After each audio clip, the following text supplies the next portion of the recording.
sabi ko, sige po, birthday ko pa nang tumawag sila. Di ba? Parang connect-connect. Tapos yun po, umuwi po ako ng Manila, nag-usap po kami, tapos ito yon ganyan-ganyan, magiging household name ka, ganyan-ganyan, tapos ito ang talent fee, yung lahat na diniscuss na. Kasi nung time na po yun na yun, nung punta ako ng Japan, hindi muna po ako nag-manager. Kasi wala naman po akong trabaho dito, di po ba?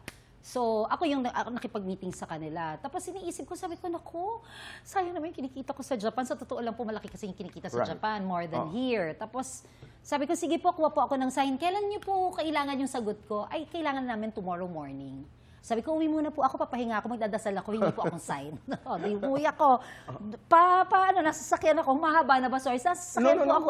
Nag-ano ako, Kuya Boy, sabi ko, Lord, tulungan mo ako, hindi ako makapag-decide. Ano ba tanggapin? Gusto kong mahati ulit eh. Ito yung passion ko talaga eh, di ba? Pero syempre, single mother po ako, 2 anak ko, so kailangan ko magtrabaho, Kuya Boy. So, syempre, pipiliin mo saan ka mas kikita at mas magiging, maayos ang buhay ng mga anak ko dahil mag-isa nga po akong paryente. So, pag-uwi ko, sabi ko, Lord, bigyan mo ako ng sign, please. Sabi ko, meron akong ilang oras pa bago bukas ng umaga. Pag-uwi ko si Jenica, siguro she was like mga 12 years old, ganyan, 13, parang gano'n. Mama, what happened? Ganyan-ganyan. Kumusta yung meeting? Ganyan. Dito ka na mag-stay. Hindi ka na babalik ng Japan. Ganyan. Sabi ko, anak, ito nga. So, in-explain ko sa kanya, ito yung kikitain, ito yung ganyan. Pero syempre, nandito naman ako. Anong sabi ni Jenica? Mama, hindi ko kailangan yung kikitain mo sa Japan. Ang kailangan ko ikaw. Naiyak ako. Sabi ko, ayun yung sign. O sige, mag-stay ako.